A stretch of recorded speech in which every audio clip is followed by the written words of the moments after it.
Hello everyone, welcome to GDC nursing. GDC nursing के platform पर आज हम पढ़ने वाले हैं obsessive compulsive neurosis. Obsessive compulsive neurosis ये एक डिसीज है जो मेंटल हेल्थ नर्सिंग से बिलोंग करती है। सब्जेक्ट मेंटल हेल्थ नर्सिंग से ये डिसीज बिलोंग करती है जो हम एंजाइटी डिसऑर्डर्स में पढ़ रहे हैं। किस में पढ़ रहे हैं हम? एंजाइटी डिसऑर्डर्स में पढ़ रहे हैं। ऑब्सेसिव कंपल्सिव डिसीजेस या फिर ऑब्सेसिव कंपल्सिव न्यूरोसिस क्या होता है और इन कंडीशंस में पेशेंट किस टाइप से अपने आप को बिल्कुल आगे के ओर ट्रीट करते हैं, अपने आप को रिकवर करते हैं, रिहैबिलिटेशन फॉर्म में जाते हैं, और इन सब कंडीशंस में क्या सिम्टम्स अराइज होते हैं पेशेंट के अंदर, या हम नॉर्मल पर्सन्स के अंदर क्या पेशेंट्स अराइज होते हैं, ये आज हम जानेंगे। आप सभी के लिए एक बहुत इंपॉर्टेंट मैं आपको बताना चाहती हूँ कि जीडीसी नर्सिंग, आप सभी नर्सिंग कॉम्पिटिटर सभी एग्जाम्स, ऑल एग्जाम्स के लिए, जैसे कि NORCET, RRB, KGMU, GMCH, CHO, Bihar staff nurses and all other nursing competitive exams के लिए डेली नर्सिंग क्विज लेकर आए हैं, जो कि आपको 10 रुपीज में अवेलेबल है। प्ले स्टोर से जीडीसी नर्सिंग को आप डाउनलोड करिए। जब तक आपके मोबाइल में ये ऐप रहेगा आपको डेली नर्सिंग क्विजेज अवेलेबल मिल होगा, ठीक है, जो कि ओनली 10 रुपीज में है। तो शायद आप सभी के लिए बहुत ही कम अमाउंट है और जो बहुत ही ज़्यादा बेनिफिशियल भी है कि आप सबको बहुत अच्छा प्रिपरेशन करने के लिए एक अटेम्प्ट होगा, ठीक है। तो चलिए आप बिल्कुल डाउनलोड कर लीजिए और अपनी प्रैक्टिस को और भी ज़्यादा अच्छा बनाइए। जीडीसी नर्सिंग के साथ ज्वाइन हो जाइए और इस ऐप को लाइक, शेयर एंड सब्सक्राइब कर लीजिए। चलिए ओसीडी देखते हैं हम। ओसीडी या ऑब्सेसिव कंपल्सिव न्यूरोसिस जिसको हम बोल रहे हैं कि ये होता क्या है। तो फर्स्टली मैं आपको एक बार वापस से याद करवा दूं कि हमने ऑब्सेशन पढ़ा हुआ है, हमने कंपल्शन भी पढ़ा हुआ है, हमने डिसऑर्डर्स ऑफ साइकोमोटर एक्टिविटी में कंपल्शन देखा था, डिसऑर्डर्स ऑफ थिंकिंग में हमने ऑब्सेशन देखा था, ठीक है। तो चलो आज हम देखते हैं ये दोनों मिलकर क्या प्रॉब्लम्स क्रिएट कर रहे हैं। दैट मीन्स हमारा थॉट और हमारा साइकोमोटर एक्टिविटी, ऐसा कौन सा कंडीशन हमारे अंदर डेवलप कर रहा है जो कि हमारे नॉर्मल से ज्यादा हमें अलग शो करता है हमारे कम्युनिटी में, ठीक है। एक एबनॉर्मल फीचर हमारे अंदर दिखाई दे रहा है कम्युनिटी को, क्लियर है। तो ऐसी कौन सी कंडीशन हमारे अंदर डेवलप हो रही है। तो फर्स्ट अगर हम बात करते हैं ऑब्सेशन की कि ऑब्सेशन क्या है, तो मैं आपको ये एक इजी फॉर्म में बता दूं कि ये एक रिपीटेटिव या रिपीटेड थॉट्स है ना, रिपीटेड थॉट्स है या थिंकिंग है, ठीक है, कि आपको बार बार एक ही एक बात, एक ही एक थॉट आपके माइंड में अराइज हो रहा है, क्लियर है। जो क्या कर रहा है आगे हम देखेंगे। It is an unwanted, intrusive, persistent ideas, thoughts, impulses और images that causes marked distress.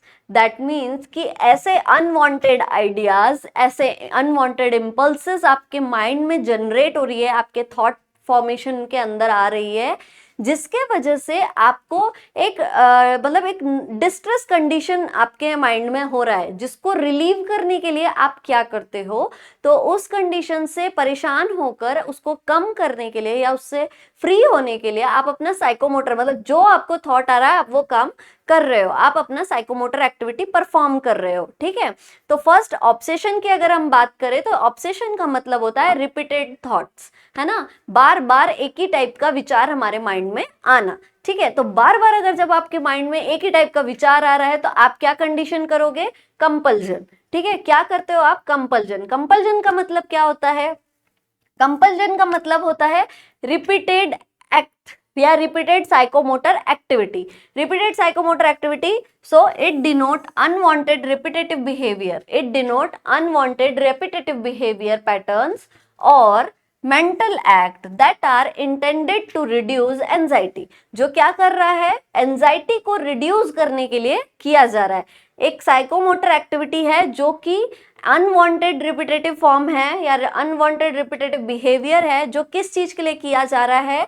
Anxiety को रिड्यूस करने के लिए, नॉट टू प्रोवाइड प्लेजर और ग्रेटिफिकेशन। ऐसा कोई कंडीशन नहीं है कि पर्सन को वो काम कर करके बहुत मजा आ रहा है, बहुत खुशी मिल रहा है, लेकिन उसका एक कंडीशन है कि बस उसको जो एंजाइटी क्रिएट हो रही है ऑब्सेशन की वजह से, जो एंजाइटी क्रिएट हो रही है उस चीज को रिलीव करना है। उस चीज को रिलीव करने के लिए क्या कर रहा है पेशेंट, कंपल्जन एक्टिविटी कर रहा है, ठीक है, कंपल्सिव एक्टिविटी कर रहा है जो कि कॉन्शियसली है, वॉलेंट्री है, लेकिन पर्सन को सिर्फ रिड्यूस एंजाइटी की वजह से ये कंडीशन हो रही है। समटाइम्स ओसीएन या ओसीडी कई नॉर्मल पर्सन्स के अंदर भी दिखाई दिए, कई सारे फीचर्स इसके किन लोगों में दिखाई देते हैं, नॉर्मल पर्सन्स के अंदर भी दिखाई देते हैं, ठीक है। तो चलिए हम जानते हैं कि इसमें होता क्या है। OCD, what is OCD? So अभी इतने टाइम में, इतना रिपीटेशन में हमने एक चीज जान ली है कि ओसीडी जो है वो एक एंजाइटी डिसऑर्डर है। कैसा डिसऑर्डर है? एंजाइटी डिसऑर्डर है, कि पेशेंट को क्या हो रही है, एंजाइटी हो रही है, और पेशेंट एंजाइटी से दूर होने के लिए या उसको रिड्यूस करने के लिए, कम करने के लिए किसी भी टाइप का एक्ट कर रहा है। अब वो कौन सा एक्ट कर रहा है उस चीज को हम देखते हैं। तो हमने सबसे इंपॉर्टेंट हमने देखा था ऑब्सेशन एंड कंपल्शन, कि रिपीटेटिव थॉट्स आ रहे हैं पेशेंट के अंदर और पेशेंट क्या कर रहा है, अनवांटेड रिपीटेटिव बिहेवियर प्रेजेंट कर रहा है, ठीक है। किस चीज को रिड्यूस करने के लिए? ऑब्सेशन को रिड्यूस करने, एंजाइटी को रिड्यूस करने के लिए, ठीक है। पेशेंट के अंदर क्या कंडीशन डेवलप होती है? तो पेशेंट के अंदर देखा जाता है कि पेशेंट बार बार एक ही चीज को सोच रहा है, वो नहीं करना चाहता है, लेकिन फिर भी एंजाइटी इतना परेशान कर देती है कि पेशेंट को अपना साइकोमोटर एक्टिविटी करना पड़ता है उस एंजाइटी से रिलीफ पाने के लिए। उसको कोई खुशी उसमें नहीं मिल रही है। क्लियर है? चलिए तो देखिए आप, ये ऑब्सेशन हुआ, ऑब्सेशन, देन ऑब्सेशन से क्या हो रही है, एंजाइटी हो रही है, बार बार रिपीटेड थॉट्स आ रहे हैं, जिसके वजह से क्या फॉर्म कर रहा है, रिपीटेटिव थॉट क्या फॉर्म कर रहे हैं पर्सन के अंदर, एंजाइटी कॉज कर रहे हैं। और ये एंजाइटी मजबूर कर रही है पेशेंट को क्या करने पर, कंपल्सिव एक्टिविटी करने पर। जैसे कि सपोज उसे बार बार ये थॉट आ रहा है कि मैंने गेट नहीं लगाया है, जबकि वो गेट लगाकर आ चुका है, ठीक है। वो बार बार जाएगा और उस डोर को लॉक करेगा, ठीक है। तो बार बार अगर ये थॉट आ रहा है कि मैंने गेट नहीं लगाया है, तो ये क्या कंडीशन है, ऑब्सेशन की कंडीशन है। और जब तक वो उठता नहीं है सॉरी, जब तक उसके माइंड में वो एंजाइटी होती है कि ओ मैंने गेट नहीं लगाया, ओ मैंने गेट नहीं लगाया, ये कंडीशन क्या है, एंजाइटी का कंडीशन है। और इस थॉट की एंजाइटी से रिलीफ पाने के लिए पर्सन क्या करता है, कंपल्सिव एक्ट करता है। वो बार बार जाता है, एक बार जाएगा, चेक करेगा, लॉक कर देगा, वापस उसको वही ऑब्सेशन, वही थॉट आएगा, फिर वो एंजाइटी क्रिएट होगी, फिर उससे रिलीफ पाने के लिए वो क्या करेगा, कंपल्सिव एक्टिविटी करेगा। क्लियर है? तो पेशेंट क्या कर रहा है, उस एंजाइटी से रिलीफ पाने के लिए कंपल्सिव एक्टिविटी कर रहा है, उस एंजाइटी से रिलीफ पाने के लिए कंपल्सिव एक्टिविटी कर रहा है। चलिए, तो ऑब्सेसिव कंपल्सिव एक्टिविटी या ऑब्सेसिव कंपल्सिव डिसऑर्डर्स का हम डेफिनेशन देखते हैं। So it is a chronic and long lasting disorder. It is a chronic and long lasting disorder. अगर ये बहुत जल्दी ट्रीट हो जाता है, या हम इस चीज, हमारा जो इंसाइट है वो प्रेजेंट है इस चीज में, और हम इस चीज को समझ रहे हैं और अपने आप से उसको स्टॉप कर रहे हैं, तो ये बहुत अच्छी बात है कि हम इससे बहुत जल्दी रिकवर कर सकते हैं। लेकिन अगर ये स्टॉप नहीं की गई, या ये ऑब्सेशन को स्टॉप नहीं किया गया, इस पॉसेसिवनेस को स्टॉप नहीं किया गया, तो क्या कंडीशन हो सकती है, ये प्रॉब्लम एक क्रॉनिक फॉर्म में जा सकती है, ठीक है। So it is a chronic and long lasting disorder in which, जिसमें क्या होता है, a person has uncontrollable recurring thoughts, जिसमें क्या हो रहा है, पर्सन के अंदर अनकंट्रोलेबल, जिस पर उसका कोई कंट्रोल नहीं है, ठीक है। रीअकरिंग मतलब बार बार वो थॉट्स क्या हो रहे हैं, बार बार उसके अंदर आ रहे हैं, जिसको हम क्या बोलते हैं, ऑब्सेशन एंड बिहेवियर्स, जो क्या कर रहा है, कंपल्सिव बिहेवियर प्रेजेंट कर रहा है, दैट ही और she feels the urge to repeat over and over, जो उसको क्या करवा रहा है, बार बार कोई भी वर्क को करने के लिए एक अर्ज कर रहा है कि स्टिमुलेट कर रहा है कि आप जाओ, आपके माइंड मतलब माइंड में जैसे ही वो थॉट रियलाइज हो रहा है या वो थॉट फॉर्म कर रहा है तो एंजाइटी कॉज हो रही है, और वो एंजाइटी पर्सन को बार बार उस काम को करने के लिए इनिशिएट कर रही है, ठीक है, एक स्टिमुलेट कर रही है, ट्रिगर कर रही है, ठीक है, क्लियर है। तो ये था आपका definition of obsessive compulsive disorders. Next है आपका ऑब्सेसिव कंपल्सिव डिसऑर्डर्स के क्या क्या कॉजेज हो सकते हैं। तो what are the causes of obsessive compulsive disorder. बहुत सारे ऐसे कॉजेज है जो हमें आइडियोपैथिक है, क्लियर है, जिनका अननोन मतलब जिनको बोल सकते हैं कि हम आज तक भी नहीं समझ पा रहे कि इनके क्या कॉजेज है, क्लियर है। फर्स्ट एक देखा जाए कुछ कुछ प्रॉब्लम्स में तो बायोलॉजिकल कॉज,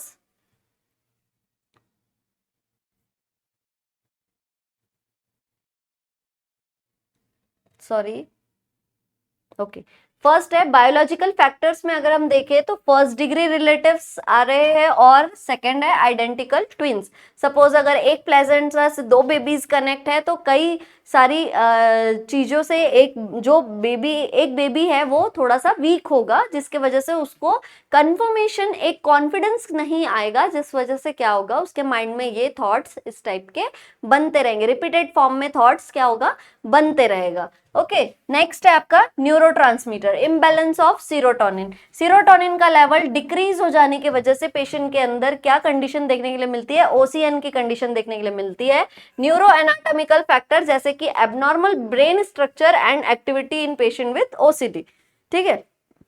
अगर किसी भी टाइप का एनाटॉमिकल डिफॉर्मिटी है पेशेंट के अंदर, सपोज अगर पेशेंट को हाइड्रोसेफेलस का कंडीशन है, बच्चे को अगर बचपन में हाइड्रोसेफेलस का कंडीशन है, या फिर किसी भी टाइप का ब्रेन एबनॉर्मेलिटी पेशेंट के अंदर या बच्चे के अंदर दिखाई दी है, डिलेड लर्निंग दिखाई दी है, तो उन कंडीशन में पेशेंट को क्या कंडीशन, ओसीडी का कंडीशन देखने के लिए मिलता है। नेक्स्ट है psycho analytical theory. Psycho analytical theory, OCN हमेशा सुपर ईगो के कंडीशन में या ईड ईगो वाले जो हमने पढ़ा है, ईड ईगो सुपर ईगो, ठीक है। तो साइको एनालिटिकल पेशेंट जब प्रॉपरली अपना ट्रस्ट नहीं बना पाता है किसी भी वर्क पर, अपने ऊपर एक प्रॉपर कॉन्फिडेंट नहीं है, ट्रस्ट नहीं है, तो पेशेंट के अंदर ये कंडीशन देखने के लिए मिलती है। बिहेवियरल थेरेपी, दैट मीन्स कि कई बार ऐसे कंडीशंस आते हैं पेशेंट के सामने कि वो बिहेवियरली उस चीज को एक्सेप्ट नहीं कर पाता है, जैसे कि उसको एक नेग्लिजेंस, बार बार अगर कहीं से बहुत ज्यादा रिजेक्शन मिल रही है, नेग्लिजेंस मिल रही है, तो पेशेंट का जो कॉन्फिडेंस लेवल है वो बहुत ज्यादा कम हो जाता है, जिसके वजह से पेशेंट अपने वर्क पर कॉन्फिडेंट नहीं हो पाता और डाउट होने लग जाता है। डाउट के वजह से पेशेंट के अंदर एंजाइटी होती है और वो बार बार क्या करता है, चेक करता है अपनी चीजों को कि उसने वो चीजें सही से की है कि नहीं, और फिर ये कंडीशन बहुत ज्यादा लॉन्ग टाइम तक होने टाइम तक तब ये कंडीशन ओसीडी में कन्वर्ट हो जाती है। नेक्स्ट है आपका cognitive therapy, behavioural therapy repeat हो गई, सॉरी। नेक्स्ट है साइको सोशल थेरेपी, जिसके अंदर में हम बहुत सारे फीचर्स देखते हैं, जैसे कि disturbed mother child relationship. Mother child relationship बहुत ज्यादा इंपॉर्टेंट होता है through the time of pregnancy के टाइम से लेकर बच्चा बॉर्न होने तक, और बच्चा बॉर्न होने के बाद भी, है ना, जब तक मदर और बेबी का जो रिलेशनशिप है ये बहुत इंपॉर्टेंट रखता है, क्योंकि ये सारी चीजों से बच्चा अपना ट्रस्ट गेन करता है, कॉन्फिडेंस गेन करता है। अगर मदर चाइल्ड रिलेशन ब्रोकन है या बच्चा अपने मदर और के पास नहीं रह पा रहा है या फादर के पास नहीं रह पा रहा है, तो इन कंडीशन में बच्चा हमेशा डाउटफुल रहेगा, ठीक है, कॉन्फिडेंट नहीं होगा, जिसके वजह से उसको ये कंडीशन देखने के लिए मिल सकती है। फियर ऑफ एबेंडोमेंट, ठीक है, फियर ऑफ एबेंडोमेंट। नेक्स्ट है आपका recent object loss. Recent object loss मतलब कि किसी भी टाइप की कुछ हमारी बहुत स्पेशल चीजें होती है जिनको लेकर हम भूल जाते हैं, या सॉरी वो जो हमारी चीजें खो जाती है, ठीक है, जिस वजह से हमें ये प्रॉब्लम देखने के लिए मिलती है। इमोशनल नेग्लेक्ट, ये हमने अभी बिहेवियरल थेरेपी में देखा था या पढ़ा भी था कि इमोशनल नेग्लिजेंस, जैसे बार बार किसी को इग्नोर करना। जैसे सपोज हमारे घर में अगर बच्चे हैं तो उसमें एक बच्चे को हम बहुत अच्छा गुड ग्रेड्स दे रहे हैं हर चीज़ों में, उसके मिस्टेक्स को भी हम बिल्कुल मतलब इग्नोर कर रहे हैं, उसके मिस्टेक्स पर ध्यान नहीं दे रहे हैं। एक बच्चा है जिसकी हर चीज़ों पर, उसके गुड थिंग्स पर हम बिल्कुल ध्यान नहीं देते, बिल्कुल फोकस नहीं करते, लेकिन उसकी जितनी भी प्रॉब्लम्स है, जो थोड़ा बहुत भी उससे मिस्टेक्स हो रही है, तो हम उस चीज को बहुत ज्यादा यूज फॉर्म में लेकर जा रहे हैं, तो बच्चे को नेग्लिजेंस फील होने लग जाता है, जिसकी वजह से वो डाउटफुल हो जाता है। अगर बच्चे के साथ चाइल्ड अब्यूज हुआ है, चाहे वो फिजिकल हो, सेक्सुअल हो, या इमोशनल अब्यूज हुआ हो, ठीक है, तो वो बच्चा बहुत ज्यादा लैक ऑफ कॉन्फिडेंस वाला होगा, जिसके वजह से पेशेंट बच्चे को, बच्चा हो चाहे एडल्ट हो, ठीक है, उसको ओसीडी का प्रॉब्लम क्रिएट हो सकता है। तो चलिए अब हम देखते हैं कि कितने टाइप्स की ओसीडी हमारे अंदर प्रेजेंट होती है, या कितने टाइप से ओसीडी हो सकती है। ओसीडी, ऑब्सेसिव कंपल्सिव डिसऑर्डर्स, बहुत सारे टाइप्स में। एक एग्जांपल अगर हम बोले कि बहुत सारे टाइप्स में ओसीडी देखने के लिए मिला है, कंटामिनेशन ओसीडी। सपोज अगर मैंने बोला मैंने यहाँ टच कर दिया है, तो मेरे माइंड में ये ऑब्सेशन होगा, या ये थॉट क्रिएट होगा बार बार कि मैंने यहाँ टच किया था और ये मेरे हाथ में क्या हो गया है, जर्म लग गया। अब मैं इस जर्म्स को अपने टी शर्ट्स पर भी टच नहीं करूंगी, अपने फेस पे टच नहीं करूंगी, अपने हैंड्स को, सॉरी, टी शर्ट पर या फेस पर कहीं पर भी टच नहीं करूंगी, जब तक मैं इसको वॉश नहीं कर लेती। और बार बार मेरे माइंड में ये चीज थॉट आएगा कि मुझे इसे क्या करना है, वॉश करना है, बार बार मुझे इसको वॉश करना है। जब तक मैं वॉश नहीं करूंगी तो क्या होगा,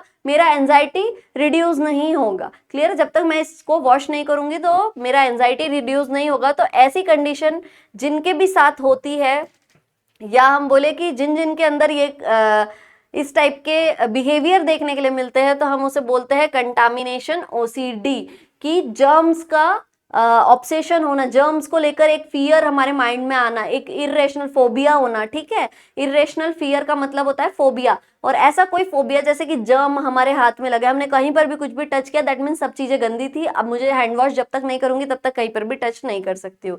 नेक्स्ट है चेकिंग ओसीडी। चेकिंग ओसीडी हम सबके अंदर नॉर्मली प्रेजेंट होता है, लेकिन हम इसको ओसीडी हमारे अंदर इसलिए नहीं बोल सकते क्योंकि हम जब कंफर्मेशन कर लेते हैं चेक कर कर, तो ये चीजें क्लियर, हमें कॉन्फिडेंट हो, हम कॉन्फिडेंस हो जाता है कि हाँ हमने ये चीजें कंप्लीट हो गया और अभी हमारे साथ हम नॉर्मल है। ठीक है, चेकिंग ओसीडी जैसे कि हम बोले कि अगर हम घर से बाहर जा रहे हैं तो हम बार बार गैस का बर्नर ऑफ करके देखते हैं, या फिर हम चेक करते हैं कि हाँ ये ऑफ है या नहीं।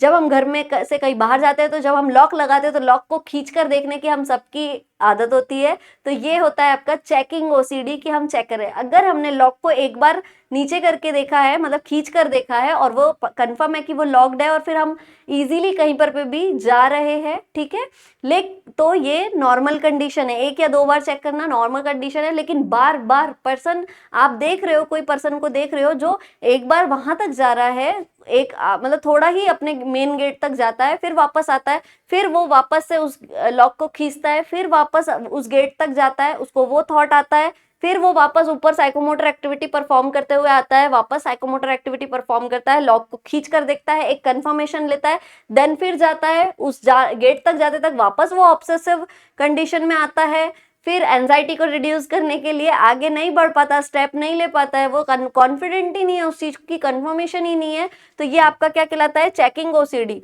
नेक्स्ट होता है religious OCD. Religious OCD that means कि पेशेंट को, सॉरी, पर्सन के अंदर कई लोग हैं, जैसे सपोज आपने एक शॉप ओपन करी है, ठीक है, आपने एक शॉप ओपन करी है, आपने शॉप के अंदर बहुत सारा भगवान का फोटोज लगा के रखा है, आप अपने घर के अंदर बहुत सारा फोटोज लगा के रख रहे हो, आपको शॉप ओपन करने का टाइम है 9 AM, ठीक है, लेकिन आप घर में, आपके घर वालों से पूछा जाए तो आपके घर वाले बता रहे हैं कि भैया ये बहुत ज्यादा पूजा करते हैं, 3-4 घंटे इनको घर में पूजा करने में लग जाते हैं। चलो ठीक है, ये भी इट्स ओके, आप 12 o'clock तक आ जाएंगे, फिर जो शॉप है आप ओपन करने कितने बजे तक आ जाएंगे, 12 o'clock तक।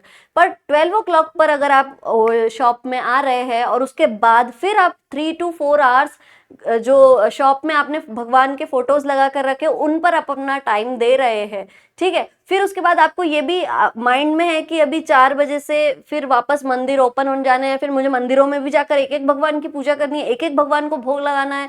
मतलब आपका ज्यादा से ज्यादा टाइम किस चीज में जा रहा है, आपका ऑब्सेसिव और कंपल्सिव कंडीशंस में जा रहा है ना। आपका उन चीजों में आप अपने उन थॉट्स के साथ और उन साइकोमोटर एक्टिविटीज के साथ ही रह रहे हो, तो ये कंडीशन क्या कहलाती है? ओसीडी कहलाती है। जिसमें हमने देखा कि अगर कोई पर्सन बहुत ज्यादा स्पिरिचुअल बिलीफ्स रख रहा है, बहुत ओवरली स्पिरिचुअल बिलीफ्स, जैसे कि अभी मैंने जो एग्जांपल दिया कि भगवान घर में एक बार आपने 1 घंटे पूजा कर ली है, तो जरूरी नहीं है शॉप पर भी आकर आप 1 घंटे पूजा करो। आप अपने बिलीव्स के साथ रहकर भी नॉर्मल आप मेडिटेट करके भी आप अपना वर्क कंटिन्यू कर सकते हो, बिकॉज आपको पता होना चाहिए कि इस शॉप पर आने के बाद आपका मेन फोकस क्या है, ठीक है। लेकिन वो ना होकर आप अगर रिलीजियस कंडीशन, मतलब रिलीजियस या स्पिरिचुअल वापस से वर्शिप वगैरह परफॉर्म कर रहे हो और बार बार उन्हीं चीजों को कर रहे हो, है ना। अब आपने 12 o'clock को शॉप पर आए, आपने 3 बजे तक वापस पूजा करा और फिर आप 4 बजे फिर से मंदिरों में चले गए, तो ये एक कैसी कंडीशन डेवलप हो रही है? रिलीजियस ओसीडी की कंडीशन आपके अंदर डेवलप हो रही है। नेक्स्ट आपने एक कंडीशन सबसे ज्यादा देखी होगी जो हमारी मदर्स में प्रेजेंट होती है normally, symmetrical OCD. Symmetrical OCD जैसे कि हमारे घर में हमारी जो मम्मियां हैं उनको हमेशा हर सामान एक पर्टिकुलर प्लेस, परफेक्ट प्लेस पर ही चाहिए होता है। जैसे हमारे फादर्स उनको क्या बोल देते हैं? मिसेस परफेक्शन, है ना, मिसेस परफेक्ट। कि हर चीज, अगर मम्मी सपोज नानी के घर गई हुई है तो पापा ने जितने दिन में रहना है घर में अकेले, उस उतने दिनों में पापा ने अगर कोई सामान इधर से उधर कर दिया तो पापा की फिर क्या होना है? मम्मी क्लास लेनी है, ठीक है ना। तो ये कंडीशन होती है, ये नॉर्मल कंडीशन भी है, लेकिन अगर ये ओवरली हमारे लाइफ को इरिटेट करे, है ना, ओवरली हमारे लाइफ में एग्जिस्ट करे और इस चीज से अगर हमारे रिलेशनशिप, हमारा डेली रूटीन अगर खराब हो रहा है, तो ये कंडीशन एक एबनॉर्मल कंडीशन बन सकती है जिसको हम ओसीडी बोलते हैं। अगर सारे सामान को परफेक्ट प्लेस पर ही रखना, एक पर्टिकुलर प्लेस पर ही रखना एक किसी को पसंद है और वो उस चीज के लिए बहुत ज्यादा ऑब्सेसिव है, तो ये कंडीशन हम सिमेट्रिकल ओसीडीज में देखते हैं। नेक्स्ट होता है अग्रेसिव ओसीडी। इस कंडीशन में पेशेंट हर थोड़ी छोटी मोटी बात पर बहुत जल्दी, बहुत एक्सेसिव एग्रेशन शो करता है, ठीक है। तो वैसे तो ओसीडी में अगर बात किया जाए ट्रीटमेंट की तो ईसीटी नहीं दिया जाता, लेकिन अग्रेसिव ओसीडी में ट्रीटमेंट में ईसीटी दिया जाता है। सो ईसीटी में be given in OCDs. Clear. Next है आपका होर्डिंग ओसीडी। होर्डिंग ओसीडी भी मोस्टली आपने अपने घर में दादाजी, नानी, किसी को भी देखा होगा कि बहुत सारे लोगों को होर्डिंग ओसीडी होता है। तो होर्डिंग ओसीडी में क्या होता है? होर्डिंग ओसीडी के अंदर पर्सन को वेस्ट मटेरियल, है ना, वेस्ट मटेरियल कलेक्ट करने का आदत होता है।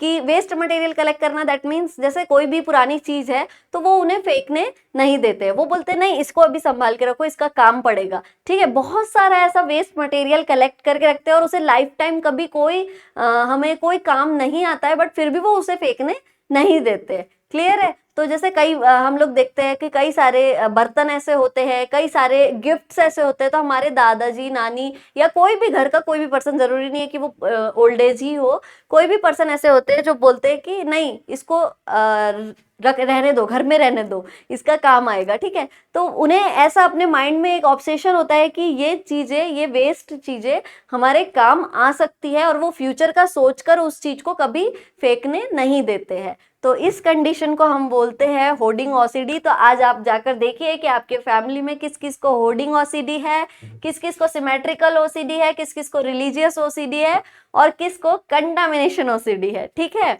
तो आई थिंक ये आपको टाइप्स ऑफ ओसीडी समझ में आया होगा। इसके अलावा एक होता है shaving OCD.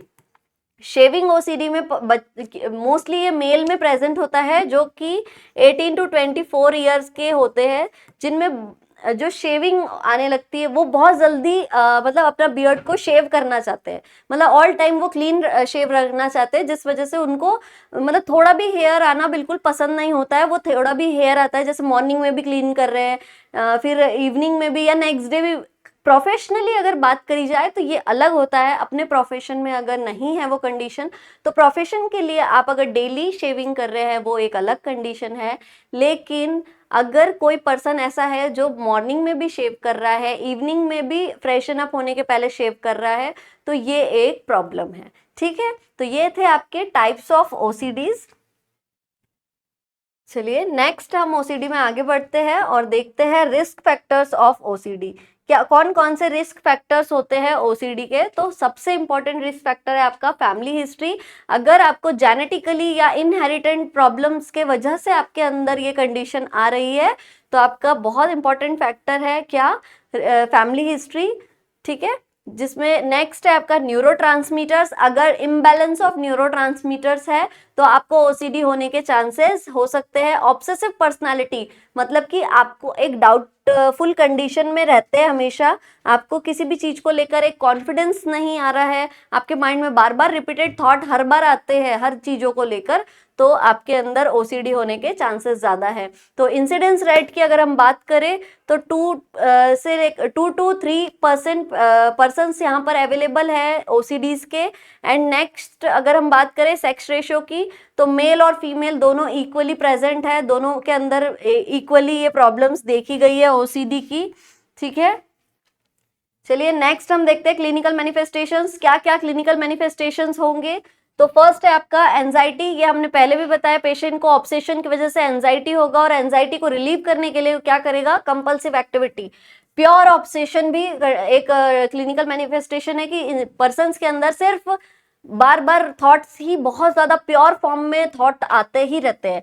Pure compulsion and mixed ocean, that means obsessive and compulsive दोनों का एक मिक्सचर फॉर्म की आ रहा है। ठीक है, नेक्स्ट है इनसाइट। कैसा होगा? पर्सन के अंदर प्रेजेंट होगा, उसे पता होगा कि वो क्या कर रहा है, उसको ये प्रॉब्लम हो रही है। कई बार कई पर्सन्स ऐसे हैं जिन्हें ये पता होता है, जैसे वो खुद बताते हैं कि मैं बार बार जाके चेक करता हूँ कि मैंने गेट लगाया या नहीं लगाया, मैं खुद कंफ्यूज रहता हूँ, बताइए मैं क्या करूँ, मैं नहीं करना चाहता हूँ बट फिर भी मुझे इतना ज़्यादा थॉट इतना रिपीटेड थॉट आता है कि मुझे वो काम करना ही पड़ता है। दैट मीन्स उस पर्सन का क्या है? इनसाइट प्रेजेंट है। कई लोगों के अंदर ये चीजें कंडीशन देखी गई है। नेक्स्ट है activity of daily living decrease. जो उसकी डेली एक्टिविटीज होगी वो क्या होगी? डिक्रीज होगी। क्यों डिक्रीज होगी? बिकॉज वो बहुत ज्यादा टाइम कहाँ वेस्ट कर रहा है? अपने ओसीडी में वेस्ट कर रहा है। ठीक है, ऑब्सेसिव कंपल्जन में वेस्ट कर रहा है, तो उसका जो डेली एक्टिविटी होगा वो क्या होगा? डिक्रीज हो जाएगा। क्योंकि वो जब भी अपने नॉर्मल डेली रूटीन में करने जाएगा तो उसको वापस कोई एक थॉट अगर उसको आ गया तो वो रिपीटेड फॉर्म में आएगा और वो थॉट उसको अपना डेली एक्टिविटी परफॉर्म नहीं करने देगा। ठीक है, नेक्स्ट सैडनेस ऑफ मूड। अब जब पर्सन को पता है कि उसके साथ ये कंडीशन हो रही है तो नॉर्मली वो थोड़ा सा इमोशनली वीक भी होगा और थोड़ा सैड मूड होगा। ठीक है, नेक्स्ट है lack of concentration and task completion. Lack of concentration patient के अंदर होगा क्योंकि वो प्रॉपरली कहीं पर भी कंसंट्रेट नहीं कर पाएगा because of the repetition of thought. ठीक है, next impaired social and work functioning. जब पेशेंट अपने थॉट्स में ही जी रहा है, ठीक है, रिपीटेड थॉट में ही है, तो नॉर्मली उसके अंदर देखा जाएगा इम्पेयर्ड सोशल, मतलब एक सोशल सोसाइटी से जो कनेक्टिविटी है, जो फंक्शनिंग है वो डिक्रीज हो जाएगी या फिर वो नहीं हो पाएगी। ठीक है, तो ये थे हमारे क्लिनिकल मैनिफेस्टेशंस जो हमने ओसीडी के अंदर देखने हैं। नेक्स्ट है डायग्नोस्टिक इवेल्युएशन। तो किन किन टाइप्स, कौन कौन सी ऐसी कंडीशन है जिनके थ्रू हम पेशेंट को या पर्सन को डायग्नोस कर सकते हैं कि इसके अंदर क्या कंडीशन है। तो फर्स्ट हमें है हिस्ट्री कलेक्शन। जो हमें क्या करना है, पेशेंट से या पर्सन से बार बार हिस्ट्री कलेक्ट करना है कि आपके साथ ऐसा क्यों हो रहा है, आप ऐसा क्यों सोच रहे हो। ठीक है, और अगर आप के अंदर रिपीटेड थॉट आते हैं तो क्या आप कंपल्सिव एक्टिविटी करते हो, आपको क्या एंजाइटी होता है या नहीं होता है। ठीक है, फिजिकल एग्जामिनेशन देखना है, फिजिकल एग्जामिनेशन करना है, सॉरी, फिजिकल एग्जामिनेशन में हमें क्या करना है, हमें देखना है ब्रेन एबनॉर्मेलिटी, कुछ ब्रेन डिफॉर्मिटी तो नहीं है, पेशेंट का कहीं प्रीवियसली कोई एक्सीडेंट तो नहीं हुआ है। ठीक है, पेशेंट को कोई किसी भी टाइप का बचपन में बॉर्न के टाइम पर कोई प्रॉब्लम क्रिएट तो नहीं हुआ है। क्लियर है। नेक्स्ट हम क्या करेंगे, हमारे पास सबसे इंपॉर्टेंट हमारा क्या टूल है, MSE, mental status examination. What is mental status examination, ये भी हम फर्दर पढ़ेंगे डिटेल में। मेंटल स्टेटस एग्जामिनेशन में हम क्या करते हैं, पेशेंट के सारे कॉग्निटिव फीचर्स और हम प्रॉपरली उसे एग्जामिन करते हैं। ठीक है, MSE मेंटल स्टेटस एग्जामिनेशन करेंगे पेशेंट का। इसके अलावा अगर हम देखें ICD-11 के अकॉर्डिंग, ICD-11 के अकॉर्डिंग बताया गया है कि अगर कोई व्यक्ति दो सप्ताह से ज्यादा, ठीक है, मोर देन 2 वीक्स अगर उसको बार बार ऑब्सेसिव कंडीशन या कंपल्सिव कंडीशन आ रही है तो उसको ट्रीटमेंट लेना है और ये एक OCD का फीचर है, ठीक है। अगर 2 सप्ताह से ज्यादा अगर पर्सन के अंदर एक ही काम वो कर रहा है, या फिर हम बात करें डेली की, पर डे की अगर हम बात करें, तो 1 घंटे से ज्यादा अगर कोई इंसान अपना टाइम वेस्ट कर रहा है ओसीडी के अंदर, ऑब्सेसिव और कंपल्सिव एक्टिविटी के अंदर अगर कोई भी पर्सन अपना टाइम वेस्ट 1 घंटे से ज्यादा कर रहा है, तो वो एक ओसीडी का मरीज है। क्लियर है? नाउ नेक्स्ट,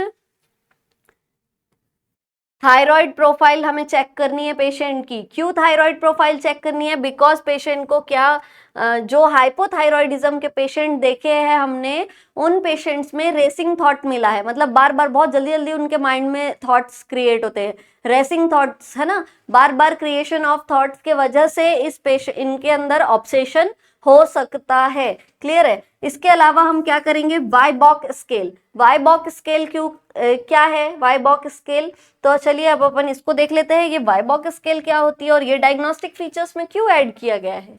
तो वाइबॉक स्केल आपको Yale Brown obsession compulsive scale कहलाती है। Yale Brown obsessive compulsive scale जो क्या है, आपकी ओसीएन की जो सिवियरिटी है, ऑब्सेसिव कंपल्सिव न्यूरोसिस की जो सिवियरिटी है, उसको असेस करने के लिए ये स्केल बनाई गई है। कौन सी? Yale brown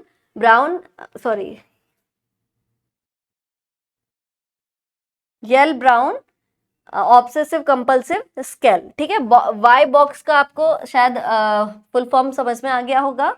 next, it was given by when Goodman, ठीक है। ये किसने हमें वाई बॉक्स स्केल किसने दी थी? तो ये हमें दिया हुआ था वेन गुडमैन के द्वारा हमें मिला है, ठीक है। जिसमें हम कैसे स्कोरिंग कर सकते हैं, तो देखिए 0 to 7 दैट मीन्स सब क्लिनिकल कंडीशन है, पेशेंट नॉर्मल है। नॉर्मली पेशेंट्स में भी ये चीजें होती है, ओसीएन की कंडीशन नॉर्मल पीपल में भी होती है, लेकिन बहुत ज्यादा एक्सेसिव फॉर्म में अगर होगी तो वो एक सीवियरिटी, डिसीज का सीवियरिटी फॉर्म होगा, ठीक है। नेक्स्ट 8 to 15 में माइल्ड पर्सन को दिया गया है। नेक्स्ट 16 to 23 के अंदर हमने मॉडरेट पीपल को रखा है। 24 से 32 के अंदर हमने सीवियर कंडीशंस वाले पेशेंट्स को रखा है। एंड द 32 से 40 के अंदर हमने एक्सट्रीम पर्सन्स को स्कोर किया है, जिनके अंदर बहुत ज़्यादा, मतलब जो सीवियरिटी है इसकी बहुत ज़्यादा एक्सेस है, बहुत ज़्यादा डेप्थ है, ठीक है। जो ये कंडीशन, इसमें हम लोग ग्रेड 1 2 भी बोलते हैं। तो हमारा जो माइल्ड कंडीशन है वो ग्रेड 1 है, मॉडरेट ग्रेड 2, सीवियर में grade 3 and the extreme condition में ग्रेड 4। तो एंटी साइकोटिक इस कंडीशन जो ग्रेड 4 कंडीशन है, मतलब जो एक्सट्रीम कंडीशन में है, इसमें हम एंटी साइकोटिक ड्रग्स देते हैं। अदरवाइज जो ओसीडी का मैनेजमेंट है उसमें मैनेजमेंट में अगर हम देखें तो साइकोफार्माकोलॉजी में अगर हम देखें तो एंटी डिप्रेसेंट एंड एंजियोलाइटिक्स के थ्रू पेशेंट को ठीक किया जाता है। एंटी डिप्रेसेंट एंड एंजियोलाइटिक्स के थ्रू पेशेंट को ट्रीट किया जाता है। लेकिन अगर पेशेंट आपका एक्सट्रीम ओसीएन वाला है, ठीक है, वाइबॉक स्केल में असेसमेंट क्या आ रहा है आपका, एक्सट्रीम कंडीशन, मतलब 32 to 40 के स्कोर में अगर पेशेंट का स्कोर आ रहा है तो वो ग्रेड 4 के अंदर एक्सट्रीम ओसीएन के अंदर आ रहा है, जिसमें हमें पेशेंट को एंटी साइकोटिक्स देना पड़ेगा, ठीक है। कौन से एंटी साइकोटिक्स हम देंगे? तो पेशेंट को हम देंगे रेस्पेरिडोन एंड एरिपिप्राजोल। क्लियर है? नेक्स्ट है आपको साइकोथेरेपी। कुछ साइकोथेरेपीज यहाँ पर इंक्लूडेड है जिसके थ्रू हम पेशेंट को ट्रीट करते हैं। ओके, सो फर्स्ट है आपकी, सबसे इंपॉर्टेंट है आपकी, वैसे तो सभी की एक फॉर्म है CBT, that is cognitive behavioural therapy, जिसके अंदर में हम देते हैं expose and response prevention. Expose and response prevention में हम क्या करते हैं? तो एक्सपोज एंड रिस्पॉन्स प्रिवेंशन के अंदर में हम पेशेंट को बताते हैं कि आपको ये डिसीज हो गई है, और हम पेशेंट से बोलते हैं कि अपने आप को बार बार ये रिपीट करो, जब भी आपको एक कंपल्सिव या ऑब्सेशन हो रही है तो आप ये रिपीट करो कि मुझे ये प्रॉब्लम है, मुझे ये नहीं करना है, ठीक है। और अपने माइंड को डाइवर्ट करो, कि जैसे बुक्स रीडिंग में लगा लो या जो भी आपका वर्क है उसमें लगाओ, और अपने आप को बार बार रिकॉल करवाओ कि मुझे ये प्रॉब्लम है, मुझे बार बार रिपीट नहीं करना है। अगर मेरे माइंड में थॉट भी आ रहा है तो मैं उसको मतलब मैं उस एंजाइटी को कम करने के लिए कंपल्सिव एक्टिविटी नहीं करूंगी, ठीक है। नेक्स्ट है आपका सिस्टमिक डिसेंसिटाइजेशन। सिस्टमिक डिसेंसिटाइजेशन एक टाइप का रिलैक्सेशन टेक्निक भी है, ठीक है। सिस्टमिक डिसेंसिटाइजेशन एक तरीके का आपका रिलैक्सेशन टेक्निक है, जिसमें हम पेशेंट से बोलते हैं ब्रीथिंग एक्सरसाइजेस करने के लिए, मतलब जिससे हमारी बॉडी थोड़ा रिलैक्स हो सके, इस टाइप की कोई भी, जैसे मेडिटेशन करने के लिए इन सब कंडीशंस का यूज किया जाता है systemic desensitisation and relaxation techniques में। ठीक है, नेक्स्ट है, सॉरी ये डबल डबल रिपीट हुआ है, ओके। नेक्स्ट है आपका थॉट स्टॉपेज। थॉट स्टॉपेज में क्या कंडीशन हो रही है, पेशेंट को बोला जाता है जब भी आपके माइंड में एक ऑब्सेशन की कंडीशन आ रही है तो आप थोड़ा लाउडली अपने माइंड में अंदर बोलिए स्टॉप स्टॉप। ठीक है, इस टाइप से अगर आप बोलते हैं तो वो ऑब्सेशन कुछ टाइम के लिए, वो थॉट्स आपके अंदर से चला जाता है या चला जाएगा। आपको बार बार ये चीजें रिपीटेड फॉर्म में करनी पड़ेगी ताकि आप धीरे धीरे ओसीएन से रिलीव हो सके। क्लियर है? तो ये था आपका ओसीडी। ओसीडी में हमने देखा कि बार बार कंडीशन, अगर पेशेंट के अंदर क्या हो रहा है, बार बार रिपीटेड फॉर्म में थॉट्स आ रहे हैं और वो उससे रिलीव होने के लिए क्या कर रहा है, कंपल्सिव एक्टिविटी परफॉर्म कर रहा है, तो ये क्या कहलाता है, हमारा ओसीडी कहलाता है। आई होप आप सभी को ओसीडी समझ में आया होगा। तो thank you so very much.